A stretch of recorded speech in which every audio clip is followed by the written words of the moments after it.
The Club World Cup has arrived. Welcome to LAFC Plus, episode 59. He is Mario Ruiz. I'm Dave Denholm. We are part of the LAFC radio broadcast team. You can hear my play-by-play call coming up throughout the rest of the season. Super exciting season so far, Mario. How are you, buddy? Good to see you, and we are ready to go. I'm ready to go right now.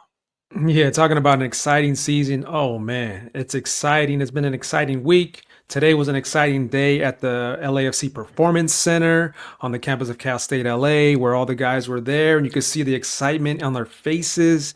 You could see the intensity of the training session that they had, and it's just go time. That was the last training session at the Performance Center before heading over to Macon, Georgia, where they'll be training at that over there. So they're getting ready. It's go time, Dave, and I'm just so pumped and excited. It's here. Yeah, I'm really excited for this tournament. Mario and I have been talking about this one for a while. Really, ever since it was announced that it was going to be this type of format, the change to the Club World Cup, and really, it's essentially a World Cup, obviously, for the best clubs, and it's now in that format. It's incredible. This is such a good move. Earlier during John Thornton, we'll have a little bit more on that. Mario got some good stuff from Olivier Giroud and John Thornton, like some individual interviews. Mario, during John's meeting with the entire press, I asked him, kind of about the popularity of this, or how important is this tournament going forward forget Europe, right? And they get all the, they have all the money, they get all the public already with the champions, but for all the other clubs from other areas, we don't see this.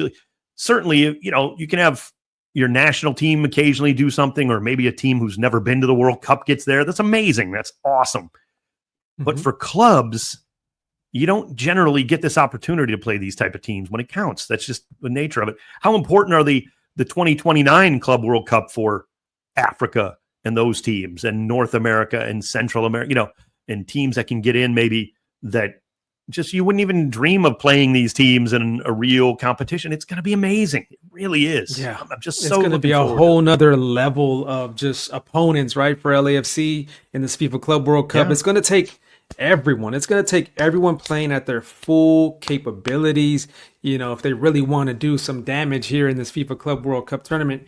And playing well as a team, it's got to be, everybody from top to bottom. It's got to be the attackers, the defenders, everybody's got to be hustling and just put together a full performance and stick to the game plan, because a lot of times you might concede a goal, or something may go wrong, or something just goes haywire for a second, just for 1 second. And then that's whenever you got to stay focused, stay loyal to what you do well, and just stick to that and have a composure, mentally, just stick to it and stay strong. That's what it's going to take from this group. And that's what it took in the last two games, right? Against Club America. Absolutely. They scored as well. They stuck to it. They never felt like they were going to lose that match. So that's what it takes. Well, and you're alluding to something too, on a base level, yes, keep your focus. You give up a goal, get right back to it. But it's also because it's a tournament format. You can't get blown out.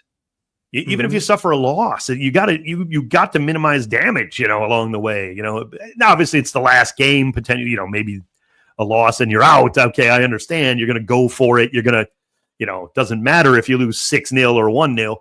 We get that. But in the course of the tournament itself, Mario's right. You got to look at a big picture too. Obviously each game more important than the next in a sense. So you want to get results, but you can't let you get your doors blown out in game one. You got to focus, stay sharp. And now look, we're going to see in general, we're going to see some blowouts in this tournament, right? There's some mismatches along the way, probably. Mm-hmm. That's just the way it is. Not everybody can spend like Real Madrid, right? I mean, that's just not, that's just not the way it is. Not everybody's going to spend Man City money. I mean, most teams don't have that. So, yeah, there's going to be some rough go, but so what? What? If your team and if you're a person that loves Auckland City, I've been following their social media. It's been great. Coming over and all their trip to the United States. They've played in a couple of different, they've trained in certain areas because they came over early with, coming from, Auckland City, that's a long way to come from New Zealand, so they got over here and got acclimated maybe earlier than other teams even. So they've been in like Philly training. They played Philadelphia Union 2. I've seen a lot of those videos on all the different clubs that are out in here in the United States getting ready and starting to train out here. That's awesome. Atletico Madrid has some cool stuff. Go check them out. AC Milan, go check their stuff out. Some really cool stuff.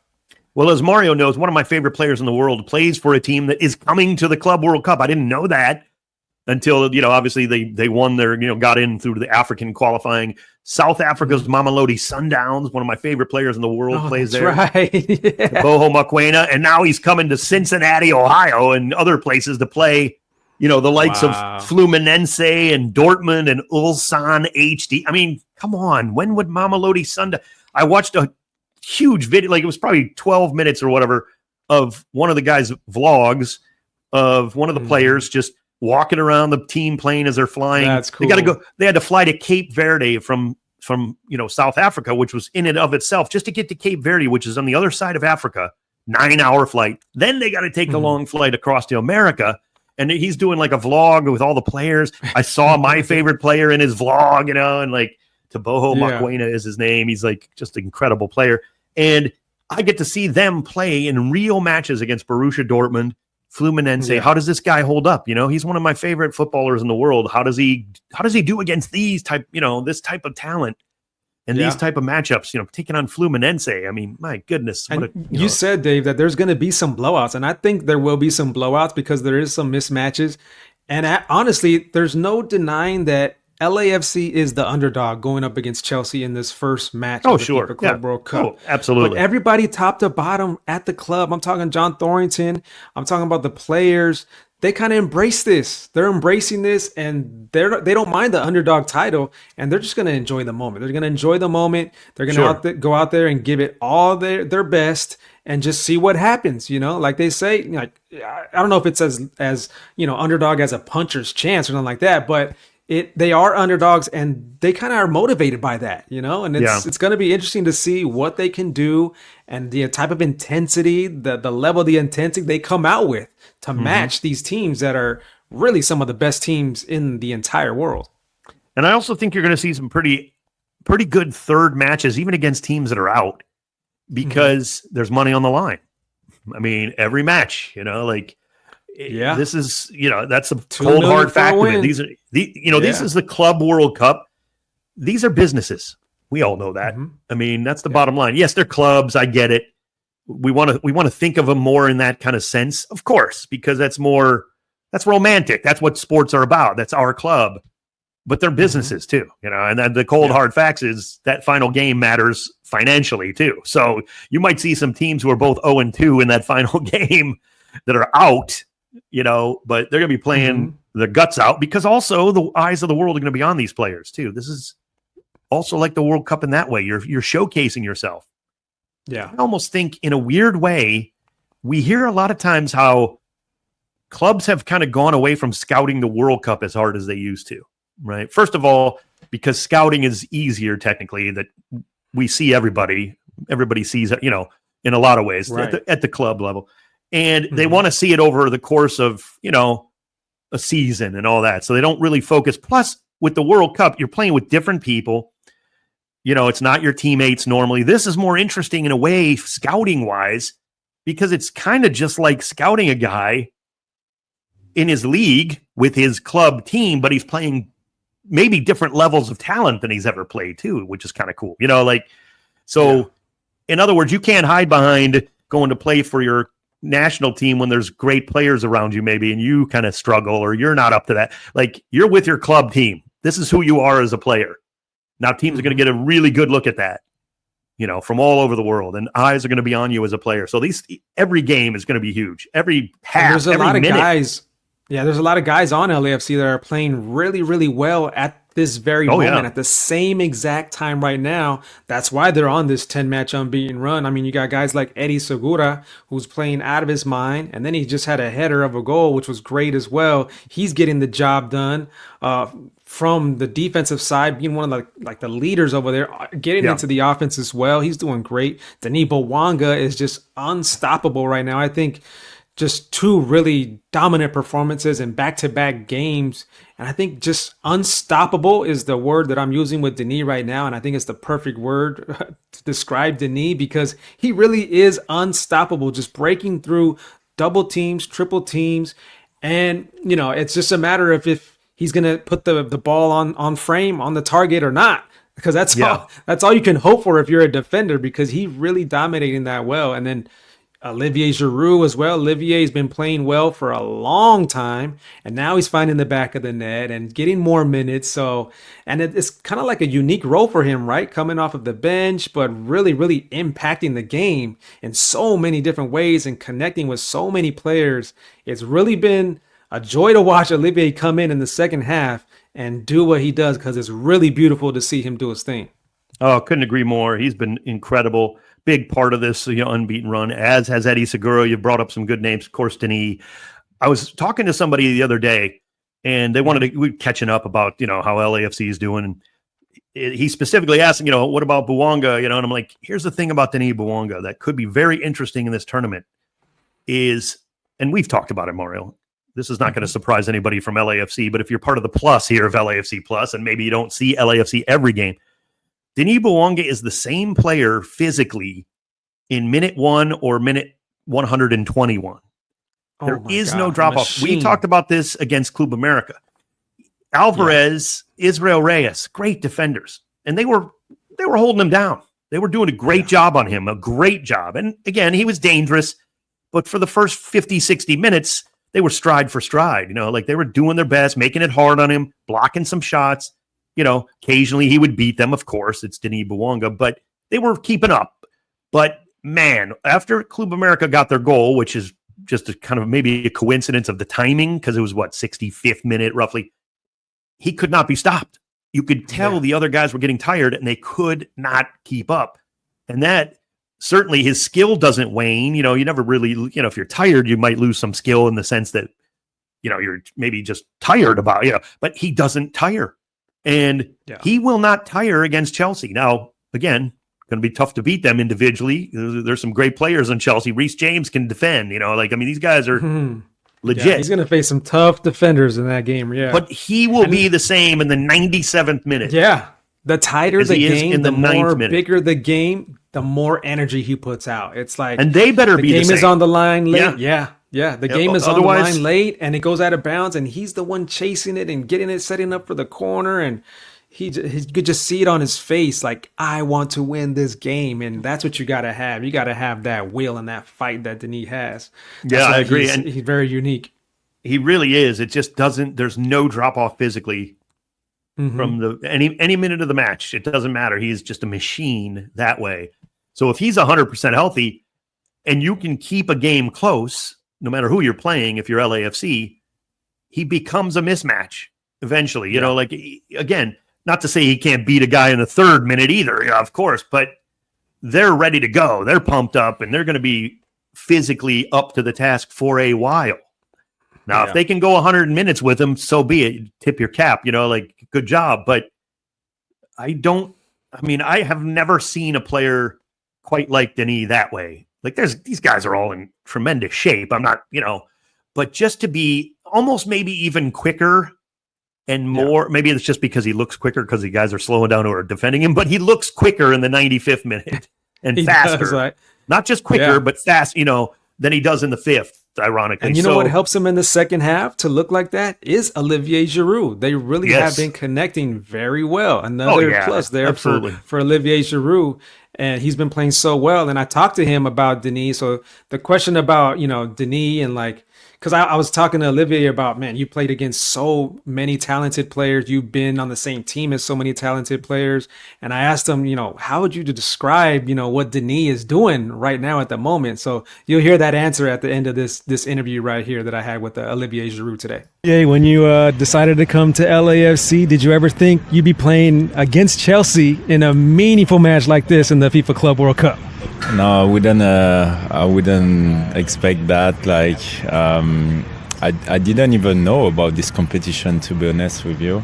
It's the first edition, and it's a great opportunity for the club to play it. And I'm glad to to play one of my former club. It's always a pleasure to play these Premier League teams and to see if we can try to match the level, the intensity and the quality in the game. And yeah, we are very excited, And even if the Chelsea team change a lot, I still will meet Reece James and Chalobah also, who I play at Chelsea. But so much things change, so it's not the same team. But yeah, I had great time at Chelsea, and it will be nice to play against them.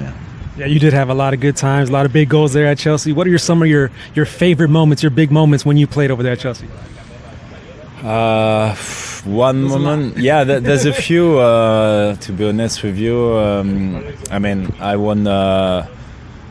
won 3 FA Cups with Arsenal and 3 Community Shields, but Chelsea, I won 1 more FA Cup, a Europa League, and a Champions League. So it was great. Yeah, big trophies, great memories, and I work with a great person also, great managers, and the boys were fantastic. So I left some friends, a lot of friends there, and I will be happy also to see some of the people working for the club, like marketing, like communication, like media and stuff. And even the president, the owner changed, but I met him the other day, and he's a nice person. And it will be nice to see everybody at the club. And I left a nice memory for the supporters. And when I cross people in the street, they just are thankful for what I have done for the club. So it's a big thing for me also. Now, as a World Cup winner like you, what does it take to have success in this style of format of a tournament? You have to be focused and be ready at 110%, to perform at this level, obviously, because there's a difference between, MLS and the top European leagues. So you need to match the intensity. You have to be at your best, obviously, but you have to believe also in your chance. Maybe they'll be tired a little bit after a long season, and we will give our best to make our fans proud, and to show we work well at training for the club, and we have also a good team. So let's see, it's going to be interesting. Now, you guys are on a 10-match unbeaten run across all competitions. You've been playing very well during that stretch. What has been clicking for you guys as of late, as a team and for you? Well, yeah, we are in a good run. We need to keep the momentum going, keep it up, keep the focus high.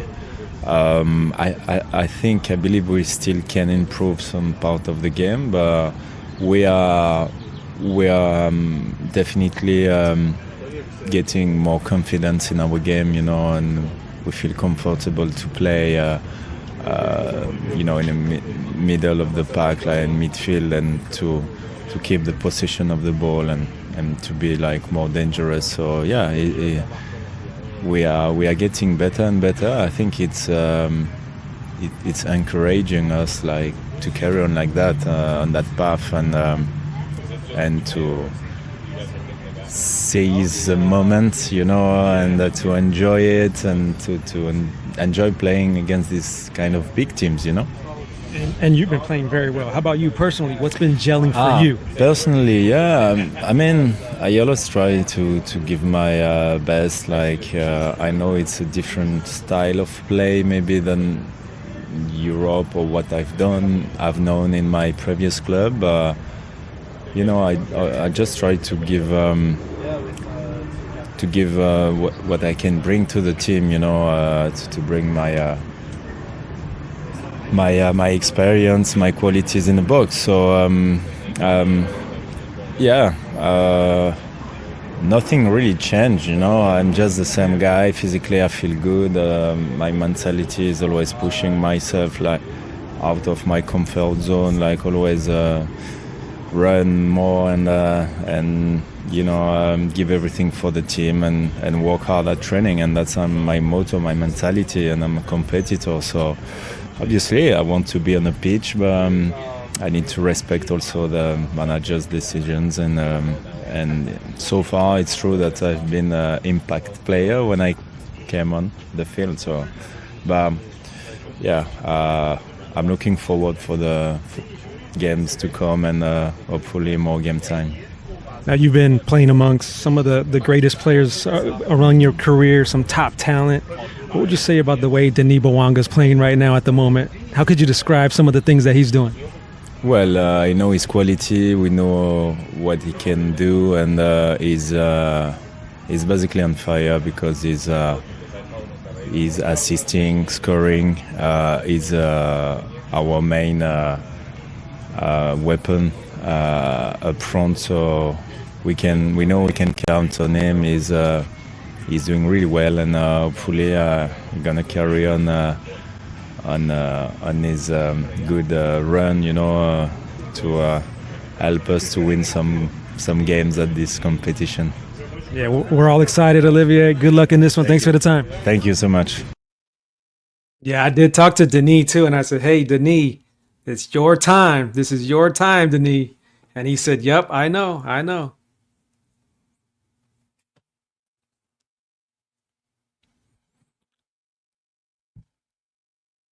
You want to hit your mic there, Dave? I think your mic is on mute. Sorry, I'm all There you pumped go. up here talking, and I'm like listening to myself. Yeah, real Yeah. professional. I'm ready too now. But the thing I love what Olivia was saying is Denis now assisting as well as Yeah. scoring. If you just heard that, like, and that's a big part of Olivier's game, as we know. I mean, that's one of the reasons as Mario said, he's playing so well, is he brings other people into the attack. Well, so's Denis. Exactly. And that's been something that, you know, it's been about goals for Denis, of course. And not to say that he hasn't had assists along the way in his MLS career, but it's just a game. It's a part of his game that's developed. You know, certainly he certainly still can score and will, obviously, and he has to, you know, but he, you know, we don't want him to be, 10 assists and 2 goals. We need, we need the goals and then the assists, and everything. So, excuse me. And so he's doing that, Mario.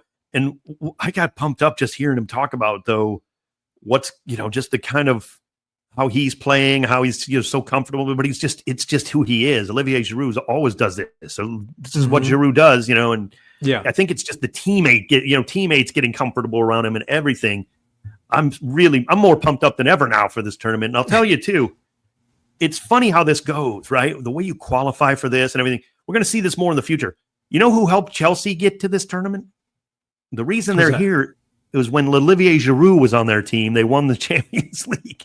That's why they're here in this tournament. Right. In 2021, when Olivier was on Chelsea, they won the Champions. You know who else was on that team? Christian Pulisic.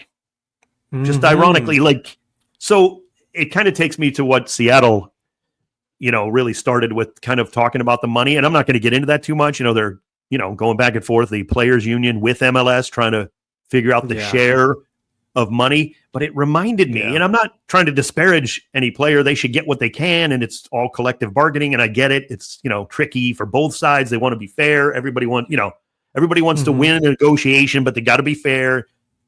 But it reminded me, kind of similarly, the reason Seattle's going to this tournament is Nico Lodero.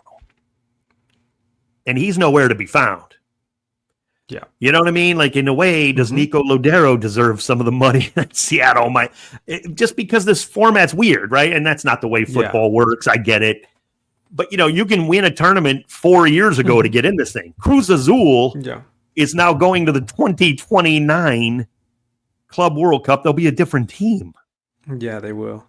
That's just how the world works. Yeah, I mean, even in regular season MLS, we have guys that get teams to first place or Supporter Shield or MLS that's Cup, the way it goes. and then they qualify for CONCACAF Champions Cup. But that's not the same players anymore. You're from totally season to different season. team potentially. Yeah. Yeah. from season to season, it could change like that, And it's funny because the strikers in particular, Abobasi and Giroud had the same thing to say about Denis. It's like when he gets going, when he gets hot, it just opens up the space for other guys, like the strikers, like the Girouds, like the Abobasis. It makes life a little bit easier for them because they have more space because all the attention goes to Denis, and then Denis can just dish it off to the other guys, and they can get their goals too. So it's a good thing when Denis is on because everybody wins.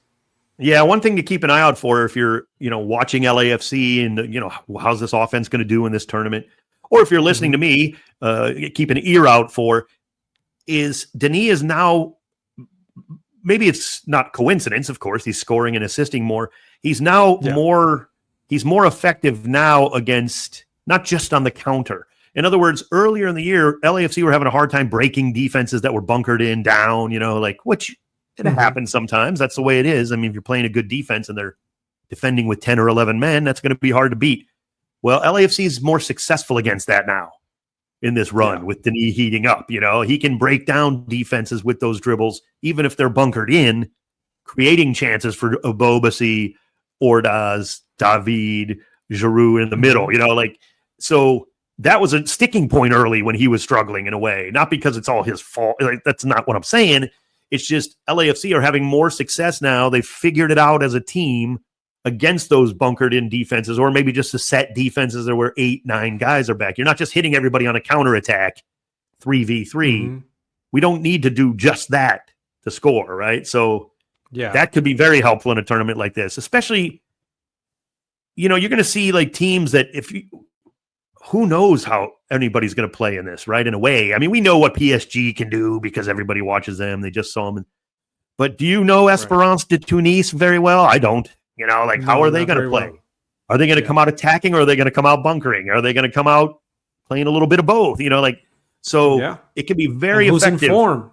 Who's in better form? Well, LAFC's in really good form right now. Some teams are in the off season, so there's some teams are not as ready to go. So that has a lot to do with it too. Let's, in fact, look at our group. We got a group that's all hot. They're all been playing well coming into this tournament, including LAFC. It's one of the hottest groups if you're looking at recent form. I mean, it really is. And as we look at this, of course, Mario said it earlier, 10-game unbeaten run for LAFC is nothing to sneeze at. So we're going in, playing well. We're hot. Well, we start with Chelsea. We know this. Let's break this down, Mario. Let's look at Group D.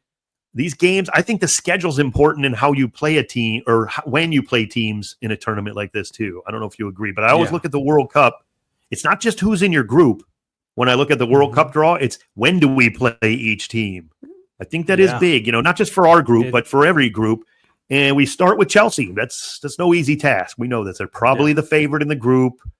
They're a real big favorite to get out of the group, no matter, first or second place. Certainly the odds are astronomically low for them to, get out of the group and just advance. Well, we know this. They're coming in hot. Finished fourth in the Prem, so they're in the Champions League. They won the Europa Conference title over our old buddy Cucho Hernandez's Real Betis side, and it wasn't particularly close, 4-1 in that game. And they have a lot of talent. We know this, Mario. Your thoughts about playing Chelsea? It's a tough matchup, no doubt, right out of the gate. It's a tough matchup, but wouldn't it be, I think, an even tougher matchup if that was the third game in the group?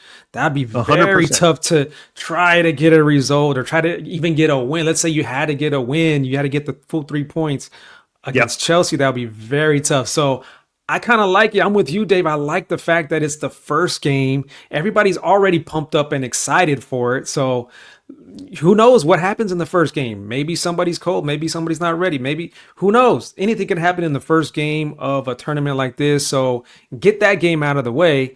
And then I feel like you have a little bit, better chances against the other two teams that are in the group. Couldn't agree more. And, look, Esperance de Tunis, they start with Flamengo. Okay, maybe they're coming out flying, right? Maybe Flamengo comes out flying. But one of them, one of their guys is over-aggressive and gets a red card in that first, things happen where all of a sudden LAFC now plays Esperance, and Esperance is missing their best defensive midfielder or their best, attacking midfielder because he got a crazy yellow or red card in that game, and it got out of hand in the first. You don't know how these tournaments go. And it's so easy to look at groups and go, well, these two teams, they're the best teams. They're going to get out. And you know what? Maybe so. Of course. That's why they're good. Like, yes, Chelsea should advance from this group, but you never quite know. And if the way I look at it, so often, Mario, upsets are in game one of your group. Yeah. You really look at like the World Cup. Like, I mean, Argentina lost in their first game against Saudi Arabia.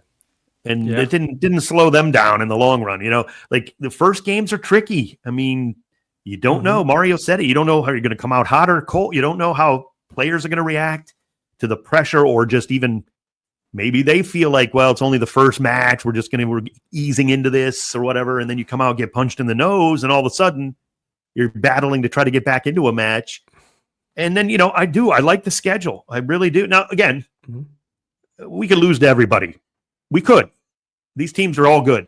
We could beat anybody on any given day, right? That's just the way LAFC is. Like, we can beat anybody in this tournament, but we could lose to this group, and we might not get out. It's not an easy group. Can't underestimate the travel. I think that's going on. The travel that goes on in this group stage, you know, is really hard to get through. It's going to be 3 games, 3 different, you know, cities in a matter of 8 days, I believe it is. That's going to be taxing on the body. That's going to be tough. 3 games on short rest against really, really tough opponents. Very hard, you know, to prepare and get ready and prepare the game plan for each team. So I think this group is up for that challenge. I mean, they kind of like are going in there with no pressure. You know, they are the underdogs in a couple of these matches. So they're motivated. They're ready to represent and show everybody that, hey, we belong on this world stage and we're going to show you. Just watch. That's the feeling that I get. That's kind of exciting to be that way too. Like this?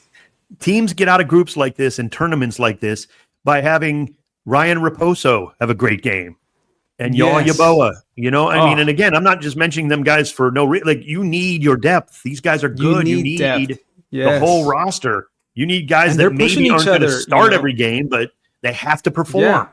These are guys that could be starting on many other MLS teams, and they're on the bench for LAFC. I mean, it's kind of crazy when you're watching an LAFC game and you look over at the bench and you're like, wow, look who's there on the bench. Still a bunch of talent, a bunch of guys that should be starting. But you know what? There's a lot of competition, and you know that makes a team play at their fullest potential because they're training super hard during the week. Competing for minutes. So then it comes to game time, they're ready to go. So LAFC, that's what they have. They have depth right now, and they have a lot of health. So that's a good thing going into this tournament. Yeah.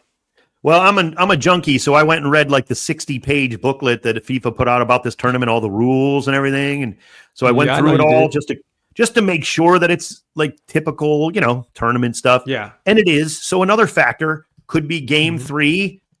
Somebody got 2 yellows in game 1 and 2, like 1 in each, and you're out.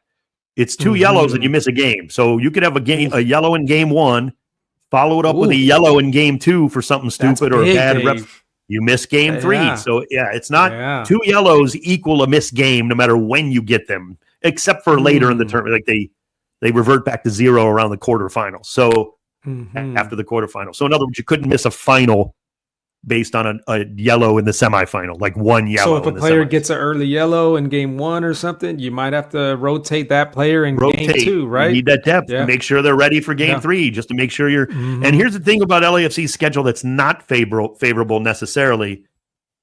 Flamengo in Orlando, Florida in game 3 is 60,000 Flamengo fans are going to be. Those supporters are going to be deep. They are the biggest, most popular club, one of in the world. And I mean, with you can talk about Real Madrid, Barcelona, Flamengo in terms of numbers. They make noise. They can party. They are huge. They are going to be there in game 3 in Orlando because, first of all, it's a lot of Brazilian population around anyway there. You know, like it's a big, heavily Brazilian populated anyway, and they love Flamengo. A lot of these, you know, not all, of course, but they have a lot of fans that are going to be at that match. They're going to travel. They're going to come from Brazil. This team is beloved, and that's not going to be easy. And I'll tell you what, LAFC can lean on getting some notes, some tips from Igor Jesus, right? Because he played over there in Brazil too. So he might have a couple tips for the rest of the crew to let them know what goes on with Flamengo. Well, as we look at that club, we'll go back first though. Chelsea, we talked about 4th in the Prem. Cole Palmer is really, Yeah. a lot of their offense in terms of not just strictly the numbers, but just he's the talisman. If he has a good match, Chelsea can beat anybody in the world. Certainly they could win the tournament if he goes, just gets red hot. But I'll tell you what, they went and got Liam Delap at the number 9, Mario, from Ipswich, spent a lot of money on him. Ipswich was always going to be relegated, but he had a good season. He's a good talent, young kid. But they had some issues at the 9 spot. I mean, if he can solve that, Chelsea can have a big, not only this tournament, but a big year coming up. Like if he can really be the answer. I'm not sold on that yet. Doesn't mean he's not a good player. But, we see times when a team who's really got nothing to play for, Ipswich was relegated the first day of the season. I mean, really, they were never going to – there's no pressure. I know people say, there's so much pressure of the relegation and all. They were relegated so early, like they were done. Like everybody, like it was over. So you really didn't have the pressure, believe it or not. So maybe he played a little more freely, but what happens when you come to Chelsea and now you're in the Champions League and you got to score 20 goals because they just paid a fortune for you? That's a different kind of pressure. So they need him really, even in this tournament, to have a big tournament. Again, talent everywhere. I'm not saying they're like some underdeveloped. This team has spent over $100 million just in this offseason already.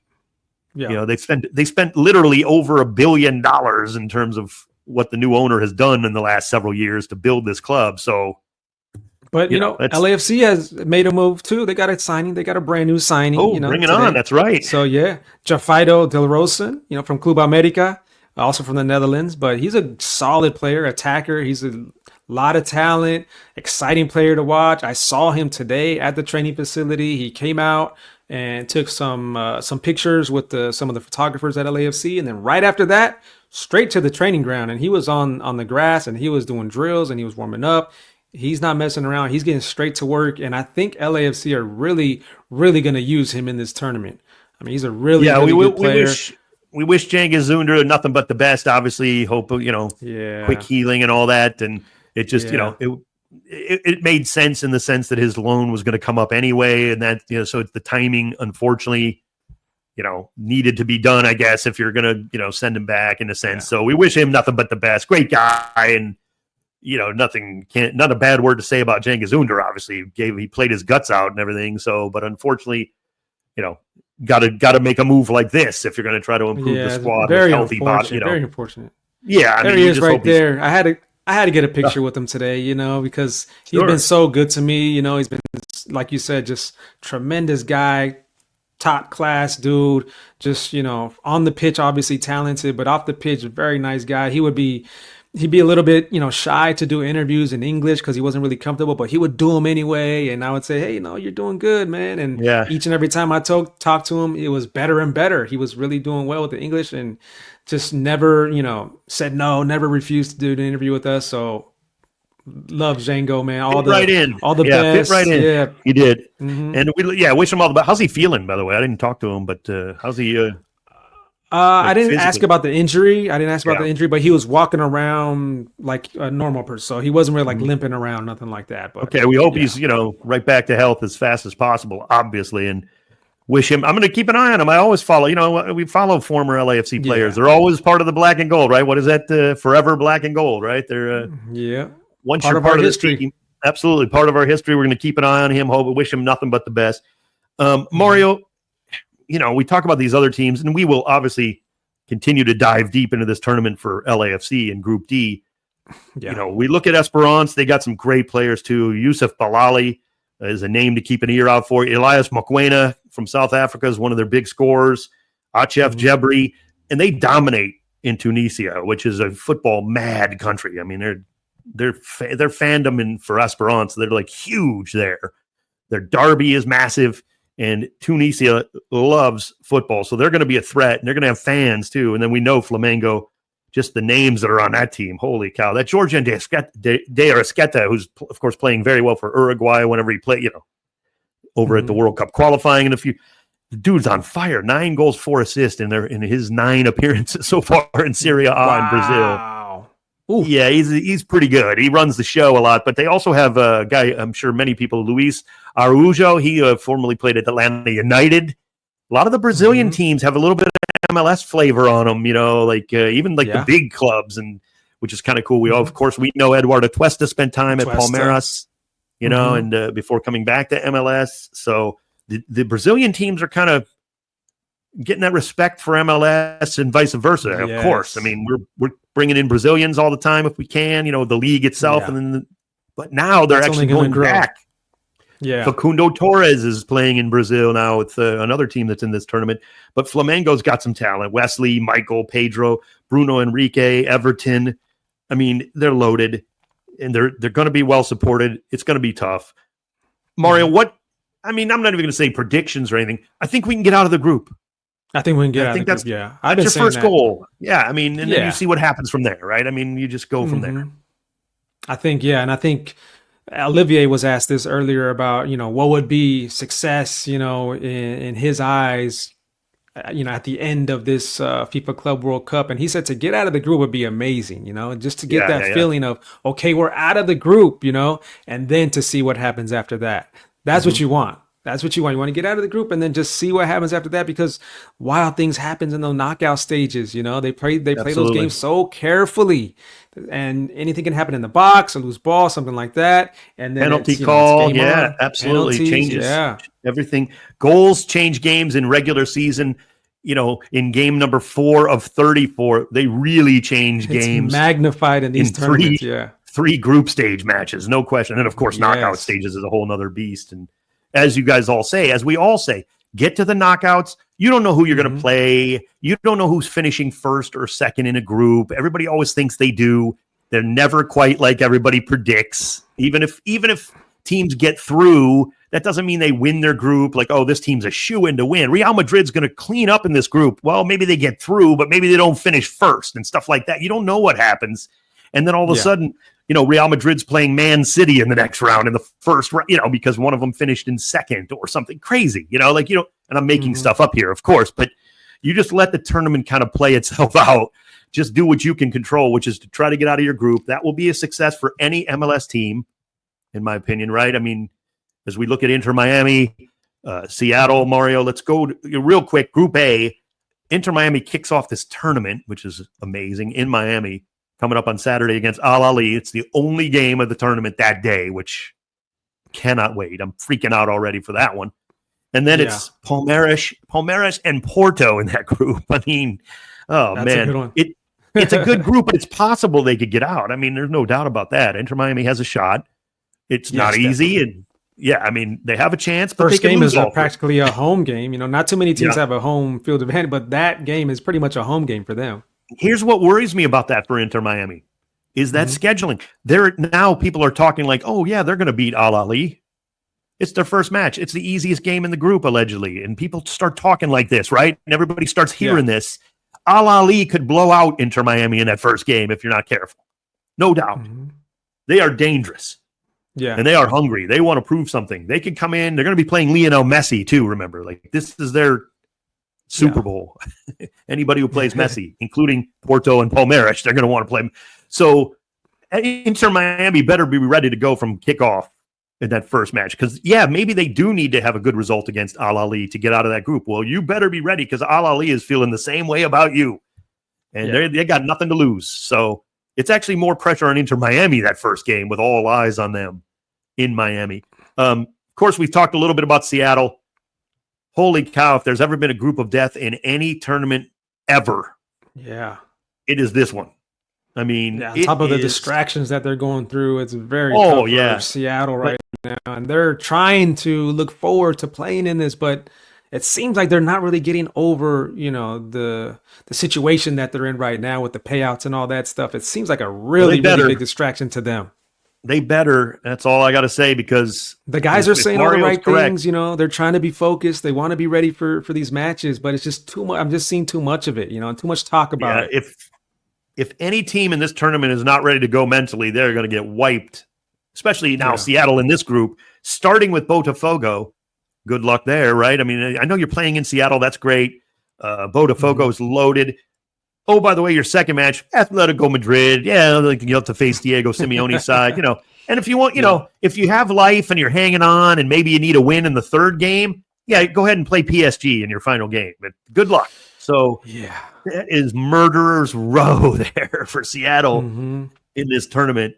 But I got to tell you, there are some matches coming up, Mario, that I am so just absolutely excited for that have nothing to do with MLS teams even. Nothing to do with LAFC or MLS. Yeah, No. there's some big games. I'm looking forward to the entire tournament to really see how this new format really shakes out and see how teams gravitate to it and fans gravitate to it and see how serious it really gets. I am going to be, and I make no bones about this, I'm going to be rooting for Monterrey and Pachuca like they're my own, to be honest with you. And I always loved Pachuca anyway, but Monterrey, I have no real affection. Quite frankly, I don't like them at all. But I got to be honest with you. When they go up against River Plate and Inter Milan, I mean, that's amazing. I'm rooting for Monterrey. I mean, Pachuca plays Real Madrid in match day 2 of their group. Oh, my Real gosh. Madrid. And it That's counts. awesome. Yeah, I mean, like, this means something. And then they're playing Salzburg to start, and then they finish with Al Hilal, who's just loaded. Like, ridiculous talent on that team. People just don't even understand what Al Hilal could do in this tournament. Like, they have just got talent from top to bottom on that roster. I mean, and then again, it's like my Mamelodi Sundowns that I talked about earlier. We won't get too deep into that, but they get to play like Dortmund and Fluminense, and Auckland City starts with Bayern Munich. How excited are those dudes on social media? They've been like freaking out about that for, I'm sure, forever since they got the draw. Boca Juniors is going to be playing. Boca's going to be playing Bayern Munich and Benfica in that. I mean, come on. These are like historic, legendary clubs facing each other with big-time fan bases on both sides. Yeah. When Monterrey plays River Plate, I am going to be like, I'm going to be freaking out like it's an MLS or it's an LAFC match. You know, like just, I'm going to be like good nervous for these games. They're so exciting. Like, I really am. I'm not just trying to talk this up. Mario and I have been discussing this long before LAFC was even a thought in this tournament. Before we even knew it was a possibility, long before that, I was going to be so pumped up for this tournament. Now it's a whole different level, of course, with LAFC in it, which is just blowing my mind. But Mario, this thing, can't wait. Chelsea, LAFC on Monday. And by the way, you better be ready on Monday because the Pacific time comes fast at noon kickoff there. Like, we're not messing around with this thing in Atlanta, of course, but it'll be 3 p.m. local time there in Atlanta, noon Pacific. And then, of course, LAFC plays Esperance de Tunis.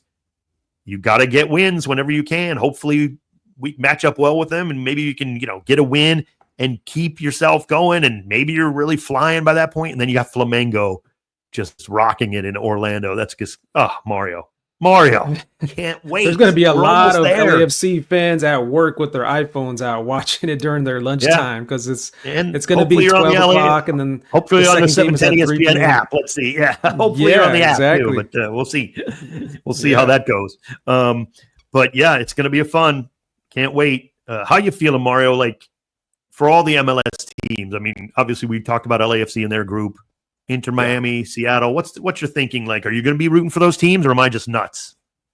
I won't be rooting for the teams, but it's like if there are 2 MLS teams that make it through past the group stage, that would be pretty amazing for MLS, right? Of course we're rooting for LAFC to get through, and I think that Miami will. I really do think that Miami will. So that could be 2 MLS teams right there. Like I said, I don't know if Seattle is really ready mentally to make it through that tough group, just because I know Seattle is always a good team. They're always up for these games, but it's just a tough group for them. So I would love to see 2 MLS teams get through to the group stage. That'd be awesome. Get out of the group stage. And by the way, there was a schedule change again a little bit. They moved the Vancouver game. Not that we're worried about that right now, of course. That it was moved a day later.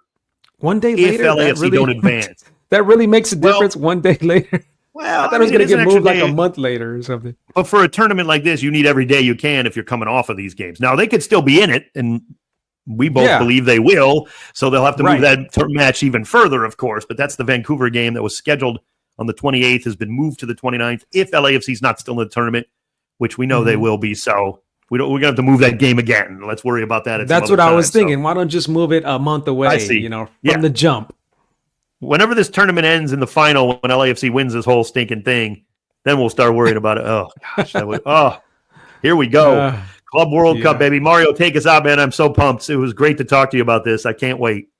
Great to talk to you. There's nothing to it but just to wait for Monday noon. I just can't wait. We'll all be glued to our phones watching this or wherever we're at. Go black and gold. Stay strong, LA. We're with you out there. We see you. Let's go, Davey. Peace out. See you on the next one. That's Dave Denholm. What's up? Yeah, I want to mention that we hope to get the we'll have the John Thorrington interview, right, coming up on our other broadcast here coming up. So want to get that too. You got some good stuff from him. You got some great stuff from some of the other players. Luckily, we had the Giroud stuff, so can't wait. We got all that coming up for you. So, yep. We'll catch you on the next one. This is LAFC Plus. Peace.